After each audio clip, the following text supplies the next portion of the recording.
1世帯あたり、約1万2000円年間で、負担軽減になると、報道も合わせて各種報道が行われています。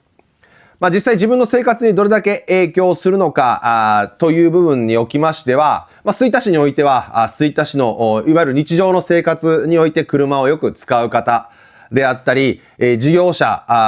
の皆さんにおいてはですね、もうこの負担がさらに軽くなるということで、